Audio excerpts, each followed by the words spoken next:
ओम शांति।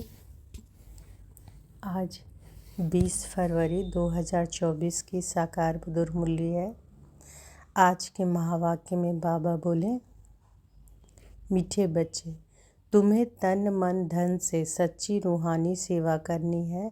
रूहानी सेवा से ही भारत गोल्डन एज बन जाएगा। तुम्हें तन मन धन से सच्ची सेवा करनी है, रूहानी सेवा करनी है। रूहानी सेवा से ही भारत गोल्डन एज बन जाएगा। प्रश्न है, बेफिक्र रहने के लिए सदा कौन सी बात याद रखो? तुम बेफिक्र कब रह सकेंगे? उत्तर है, बेफिक्र रहने के लिए सदा याद रहे कि ड्रामा बिल्कुल एक्यूरेट बना हुआ है। बेफिक्र रहने के लिए सदा याद रहे कि यह ड्रामा बिल्कुल एक्यूरेट बना हुआ है। जो भी ड्रामा अनुसार चल रहा है यह बिल्कुल एक्यूरेट है, परंतु अभी तुम बच्चे बेफिक्र रह नहीं सकते। जब तुम्हारी कर्मातीत अवस्था हो तब तुम बेफिक्र बनेंगे। इसके लिए योग बहुत अच्छा चाहिए। योगी और ज्ञानी बच्चे छिप नहीं सकते। ओम शांति।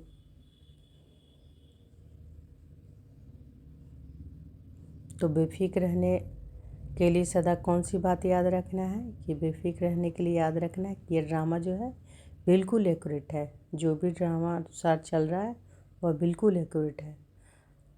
और बेफिक्र कब रह सकेंगे? तो बाबा कहते हैं कि परंतु अभी तुम बच्चे बेफिक्र रह नहीं सकते।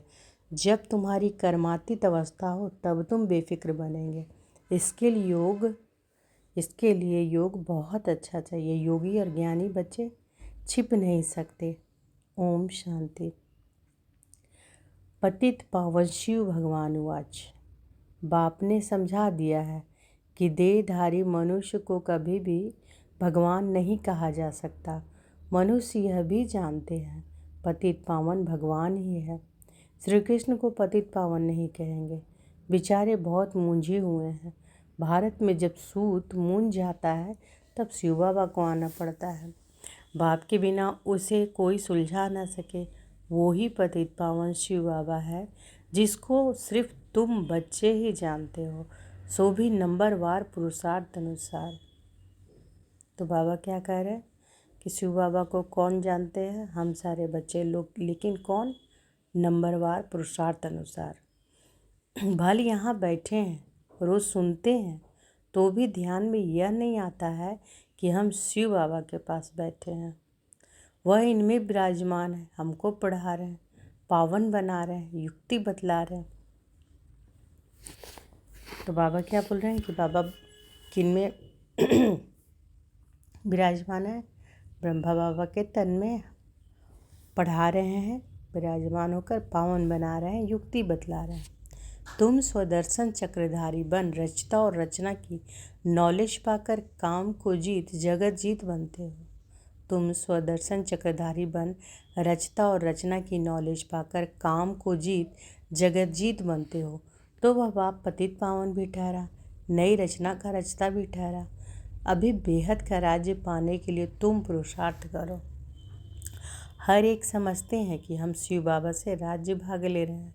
यह भी यथार्थ रीति समझ नहीं सकते। कोई थोड़ा जानते हैं, कोई तो बिल्कुल ही नहीं जानते। शिव बाबा तो कहते हैं कि पतित पावन मैं हूँ। मेरे से अगर कोई आकर पूछे तो मैं अपना परिचय दे सकता हूँ। तुमको भी तो बाप ने अपना परिचय दिया है ना। शिव बाबा कहते हैं कि मैं साधारण तन में प्रवेश करता हूँ। यह साधारण तन है, झाड़ के अंत में खड़ा है, पति दुनिया में खड़ा है और फिर नीचे तपस्या कर रहे हैं। इनको भी तपस्या शिव बाबा सिखला रहे हैं। राजयोग शिव बाबा सिखाते हैं। नीचे आदि देव, ऊपर में आदिनाथ। तुम बच्चे समझा सकते हो कि हम ब्राह्मण शिव बाबा के संतान हैं। तुम भी शिव बाबा के बच्चे हो, परंतु जानते नहीं हो। भगवान एक है, बाकी सब ब्रदर्स हैं। बाप कहते हैं कि मैं अपने बच्चों को ही पढ़ाता हूँ। जो मुझे पहचानते हैं उन्हों को ही पढ़ाकर देवता बनाता हूँ। भारत ही स्वर्ग था, अब नर्क है। जो काम को जीतेगा वही जगजीत बनेगा। मैं गोल्डन वर्ल्ड की स्थापना कर रहा हूँ। अनेक बार यह भारत गोल्डन एज में था, फिर आयरन एज में आया, यह कोई भी जानते नहीं। रचयिता और रचना के आदि मध्य अंत को कोई जानते नहीं। मैं नॉलेज बोलूँ, यह है एम ऑब्जेक्ट। मैं इनके साधारण तन में प्रवेश होकर नॉलेज देता हूँ।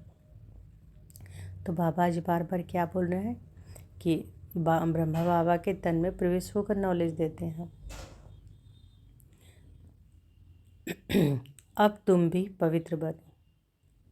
इन विकारों को जीतने से तुम जगत जीत बनेंगे। यह सब बच्चे पुरुषार्थ कर रहे हैं, तन मन धन से रूहानी सेवा करते हैं, जिस्मानी नहीं। इनको स्पिरिचुअल नॉलेज कहा जाता है। यह भक्ति नहीं है। भक्ति का युग है द्वापर कलयुग, जिसको ब्रह्मा की रात कहा जाता है, और सतयुग त्रेता को ब्रह्मा का दिन कहा जाता है। कोई गीता पाठी आए तो उनको भी समझाएंगे गीता में भूल है। गीता किसने सुनाई? राजयोग किसने सिखाया? किसने कहा कि काम पर जीत पाने से तुम जगत जीत बन जाएंगे? यह लक्ष्मी नारायण भी जगत जीत बने हैं ना। इनके 84 जन्मों का राज बैठ समझाए। कोई भी हो, नॉलेज लेने के लिए तो यहाँ आना पड़ेगा ना।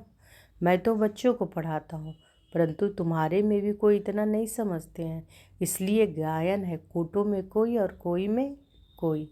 मैं जो हूँ जैसा हूँ, कोई तो यह 5% भी नहीं जानते। तुम बाप को जानकर पूरी रीति याद करना है। तो बाबा क्या कह रहे हैं कि बाबा को सब नहीं जानते। कौन जानते? कोटों में कोई और कोई में कोई। मैं जो हूँ जैसा हूँ, कोई तो यह 5% भी नहीं जानते। तुम्हें बाप को जानकर पूरी रीति याद करना है। मामेकम याद क्यों नहीं करते हो? कहते हैं कि बाबा याद भूल जाती है। अरे तुम बाबा को याद नहीं कर सकते हो। यूँ तो बाप समझते हैं कि यह मेहनत का काम है, फिर भी पुरुषार्थ कराने के लिए पंप करते रहते हैं। अरे जो बाप तुमको क्षीर सागर में ले जाते हैं, विश्व का मालिक बनाते हैं, उनको भूल जाते हो। माया भुलाएगी भी जरूर, टाइम लगेगा। ऐसे भी नहीं कि माया को भुलाना ही है इसलिए ठंडे होकर बैठ जाओ।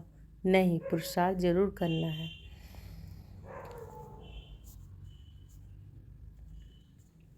काम पर जीत पानी है। मामेकम याद करो तो विकर्म विनाश होंगे। जैसे तुम बच्चों को बोलता हूँ, वैसे कोई भी बड़े से बड़ा जज आएगा, उनको भी बाप बोलेंगे ना कि बच्चे, क्योंकि मैं तो ऊंचे से ऊंचा भगवान हूँ। ऊंचे से ऊंची पढ़ाई में ही पढ़ाता हूँ, प्रिंस प्रिंसेस पद पाने के लिए। बाप कहते हैं कि मैं इनको पढ़ा रहा हूँ, यही फिर श्री कृष्ण बनते हैं। किनके बारे में बाबा बोल रहे हैं? ब्रह्मा बाबा के बारे में। ब्रह्मा सरस्वती वो ही फिर लक्ष्मी नारायण बनेंगे। यह प्रवृत्ति मार्ग चला आता है। निर्वृत्ति मार्ग वाले राजयोग सिखला न सके। राजा रानी दोनों चाहिए। विलायत में जाकर कहते हैं कि हम राजयोग सिखलाते हैं, परंतु वह तो सुख को कागविष्ठा समान कहते हैं, फिर राजयोग कैसे सिखाएंगे? तो बच्चों को उछाल आनी चाहिए, परंतु बच्चे अजून छोटे हैं, बालिग नहीं बने। बालिग बने की हिम्मत चाहिए। बाप बतलाते हैं कि यह है रावण संप्रदाय। तुम पुकारते हो पतित पावन आओ, तो यह पतित दुनिया है या पावन दुनिया है? तुम समझते हो ना कि हम नरकवासी हैं। क्या यह दैवी संप्रदाय है, राम राज्य है? तुम रावण राज्य के नहीं हो। अब रावण राज्य में सबकी आसुरी बुद्धि है। अब आसुरी बुद्धि को दैवी बनाने वाला कौन? ऐसे 4-5 प्रश्न पूछो तो मनुष्य सोच में पड़ जाए। तुम बच्चों का काम है बाप का परिचय देना। झाड़ तो धीरे धीरे बढ़ता है, फिर बहुत वृद्धि को पाएंगे। माया भी चक्री लगाकर एकदम गिरा देती है। बॉक्सिंग में भी बहुत मरते हैं, इसमें भी बहुत मर जाते हैं। विकार में गया और मरा, फिर नए सिरे पुरुषार्थ करना पड़े। विकार एकदम मार डालता है। जो कुछ जंक निकाल पतित से पावन बना, वह भी कमाई चट हो जाती है। फिर नए सिर में मेहनत करनी पड़े।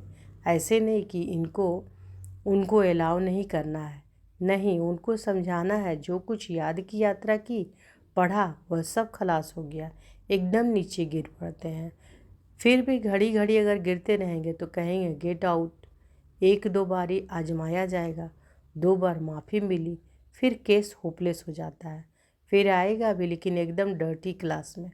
भेंट में तो ऐसे कहेंगे ना, जो बिल्कुल कम पद पाते उनको कहेंगे डर्टी क्लास।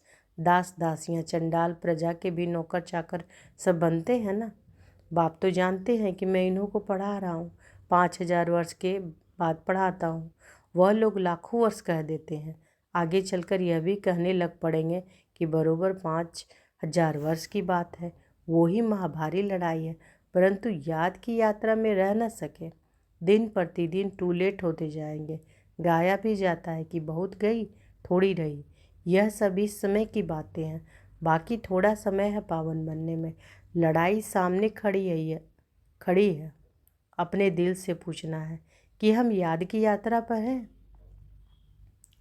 तो अपने दिल से आज क्या पूछना है कि हम याद की यात्रा में हैं। जब कोई नया आता है तो बच्चों को फॉर्म जरूर भराना है। जब फॉर्म भरे तो उनको समझाया जाए।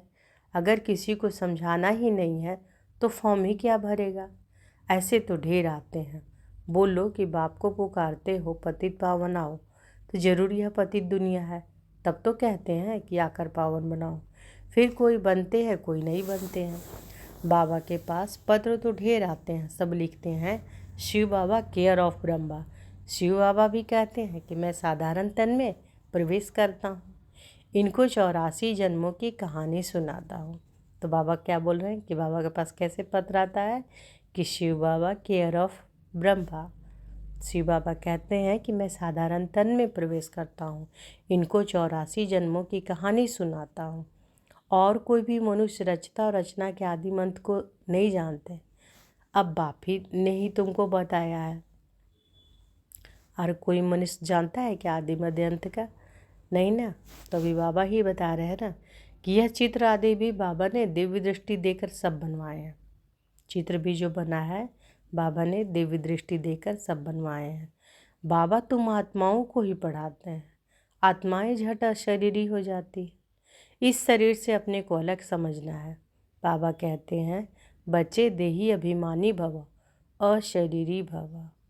तो बाबा आज क्या कह रहे हैं, बच्चे देही अभिमानी भव अशरीरी भव। मैं आत्माओं को पढ़ाता हूँ। यह मेला है आत्माओं और परमात्मा का। इसे संगम का मेला कहा जाता है। बाकी कोई पानी की गंगा पावन नहीं बनाती है।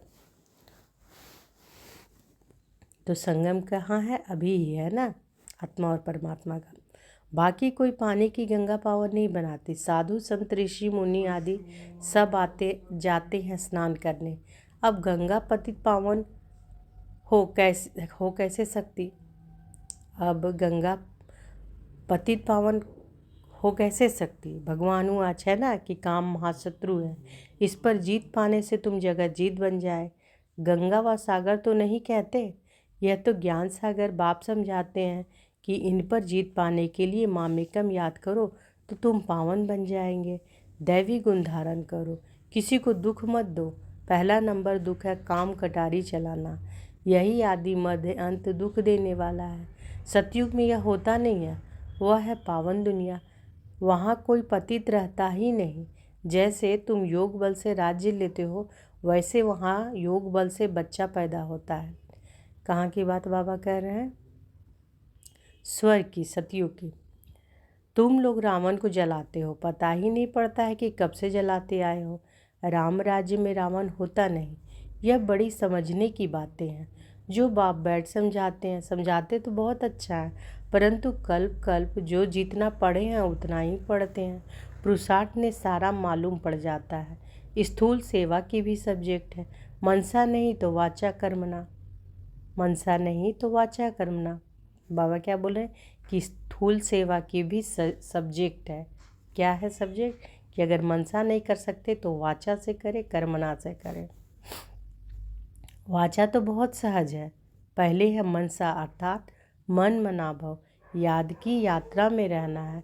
अपने को आत्मा समझ बाप को याद करना है। बाबा से शिक्षा लेनी है। बहुत है जो बाप को याद नहीं कर सकते। ऐसे नहीं कहेंगे कि ज्ञान को याद नहीं कर सकते, मामेकम याद नहीं कर सकते। याद नहीं करेंगे तो ताकत कैसे मिलेगी? बाप सर्वशक्तिमान है, उनको याद करने से ही शक्ति आएगी। इसको ही जौहर कहा जाता है। तो आज बाबा क्या कह रहे हैं कि अगर बाबा को हम सब याद करते हैं तो बाबा क्या है, सर्वशक्तिमान है। तो बाबा को याद करने से ही शक्ति आती है। इसको ही जौहर कहा जाता है। कर्मना भी कोई अच्छी करे तो पद मिले, कर्मना भी नहीं करते तो फिर पद क्या मिलेगा। सब्जेक्ट होती है ना, यह है गुप्त समझने की बातें।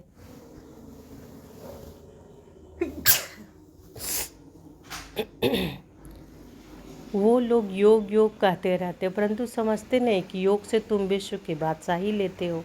योग बल से ही वहाँ बच्चा पैदा होता है। यह भी किसी को पता नहीं है, तुमको समझाया जाता है। फिर भी आधा कल्प के तुम माया के मुरीद चेला बन जाते हो। फिर माया तुमको अभी भी नहीं छोड़ती। अब तुमको शिव बाबा के मुरीद बनना है, कोई भी देहदारी की मुरीद नहीं बनना है। बहन भाई भी अब कहा जाता है पवित्र बनने के लिए। फिर तो इससे भी ऊपर जाना है, भाई भाई समझना है, भाई बहन की दृष्टि भी नहीं। ड्रामा अनुसार जो कुछ चलता है बिल्कुल एक्यूरेट। ड्रामा बहुत एक्यूरेट है। बाप तो बेफिक्र हैं, इनको तो फिक्र जरूर रहेगा। बेफिक्र तब रहेंगे जब कर्मातीत अवस्था होगी, तब तक कुछ न कुछ होता है। योग अच्छा चाहिए। योग के लिए बाबा अब जोर देते हैं, इसके लिए कहते हैं घड़ी घड़ी भूल जाते हैं। बाप उलहना देते हैं। जो बाप तुमको इतना खजाना देते हैं उसको तुम भूल जाते हो। बाप जानते हैं कि किस में ज्ञान है किस में नहीं। ज्ञानी कभी छिपा नहीं रहेगा, वह झट सर्विस का सबूत देगा। यह तो सब समझने की बातें हैं। अच्छा, मीठे मीठे सिकिलधे बच्चों प्रति माता पिता बाप दादा का याद प्यार और गुड मॉर्निंग। रूहानी बाप की रूहानी बच्चों को नमस्ते। हम रूहानी बच्चों की रूहानी माता पिता बाप दादा को याद प्यार गुड मॉर्निंग और नमस्ते नमस्ते नमस्ते। शुक्रिया बाबा, शुक्रिया। तो आज बाबा क्या बोल रहे हैं, बाबा को याद करना है। बाबा को याद करने से ही शक्ति आती है। और अभी क्या है, आत्मा और परमात्मा का संगम है। बाबा क्या है, पावन बनाने आए हैं। धारणा के लिए मुख्य सार है। पहला, माया की बॉक्सिंग में हार नहीं खानी है। पुरुषार्थ में ठंडा हो बैठ नहीं जाना है, हिम्मत रख सेवा करनी है। माया की बॉक्सिंग में हार नहीं खानी है, पुरुषार्थ में ठंडा हो बैठ नहीं जाना, हिम्मत रख सेवा करनी है। दूसरा, यह ड्रामा एक्यूरेट बना है, इसलिए किसी भी बात का फिक्र नहीं करना है। कर्मातीत अवस्था को पाने के लिए एक बाप की याद में रहना है, किसी देहदारी की मुरीद नहीं बनना है। आज बाबा वरदान दिए हैं, श्रीमद् प्रमाण सेवा में संतुष्टता की विशेषता का अनुभव करने वाले सफलता मूर्त भव। श्रीमद् प्रमाण सेवा में संतुष्टता की विशेषता का अनुभव करने वाले सफलता मूर्त भव। कोई भी सेवा करो, कोई जिज्ञासु आवे या नहीं आवे, लेकिन स्वयं स्वयं से संतुष्ट रहो। निश्चय रखो कि अगर मैं संतुष्ट हूँ तो मैसेज काम जरूर करेगा। तो बाबा क्या कह रहे हैं कि कोई भी सेवा करो तो कोई जिज्ञासु आवे या नहीं आवे, लेकिन स्वयं स्वयं से संतुष्ट रहो। निश्चय रखो कि अगर मैं संतुष्ट हूँ तो मैसेज काम जरूर करेगा। इसमें उदास नहीं हो। स्टूडेंट नहीं बढ़े कोई हर्जा नहीं, आपके हिसाब किताब में तो जमा हो गया और उन्हों को संदेश मिल गया। अगर स्वयं संतुष्ट हो तो खर्चा सफल हुआ। श्रीमद् प्रमाण कार्य किया तो श्रीमद् को मानना, यह भी सफलता मूर्त बनना है। स्लोगन है, असमर्थ आत्माओं को समर्थी दो तो उनकी दुआएं मिलेगी। असमर्थ आत्माओं को समर्थी दो तो उनकी दुआएं मिलेंगी। तो बाबा क्या कह रहे हैं कि तुम्हें तन मन धन से सच्ची रूहानी सेवा करनी है। रूहानी सेवा से ही भारत गोल्डन एज बन जाएगा। अच्छा, शुक्रिया बाबा, शुक्रिया। ओम शांति।